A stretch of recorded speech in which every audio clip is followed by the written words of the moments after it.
कर्तव्यनिष्ठ भारतीय जनता पक्षाच्या धडाडीच्या उमेदवार म्हणजे प्राध्यापक देवयानी ताई सुहास फरांदे.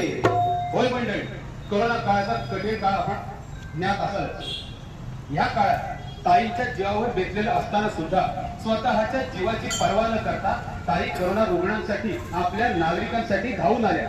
तसेच नवयुवक व्यसनाधीन होऊ नये म्हणून त्यांना दूर ठेवता यावं म्हणून ताईंनी ठोस पावले उचलली. अशा या लाडक्या आमदार म्हणजेच देवयानी ताई सुहास फरांदे.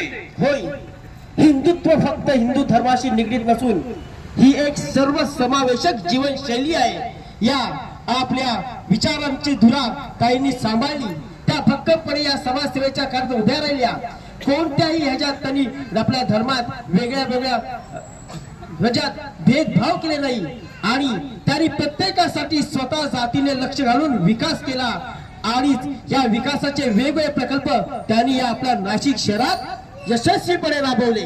अशाच या आपल्या मध्य नाशिकचं भक्कम कर्तृत्व, नेतृत्व आणि वक्तृत्व म्हणजे एकच नाव म्हणजे प्राध्यापक देवयानी ताई सुहास फरांदे. होय, सर्वसामान्य जनतेच्या मागे भक्कमपणे उभा असलेलं सरकार म्हणजे भाजपा महायुती सरकार. प्रत्येक सर्वसामान्यांच्या मनात असलेली निशाणी म्हणजे कमळ कमळ कमळ. म्हणूनच आता सुजाण नागरिक म्हणून आपली वेळ आलेली आहे या विकासाच्या मागे भक्कमपणे उभं राहायची.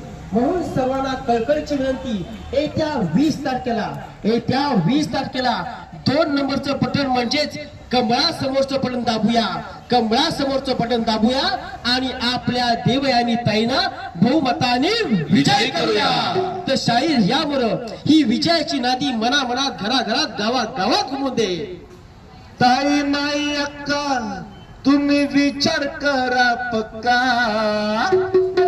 ताई माई अक्का तुम्ही विचार करा पक्का, एकमतानं मारा आपल्या कमळावरती शिक्का, एकमतानं मारा आपल्या कमळावरती शिक्का, एकमतानं मारा आपल्या कमळावरती शिक्का. आपल्याच आमदार निवडून येतील 100%, आपल्याच आमदार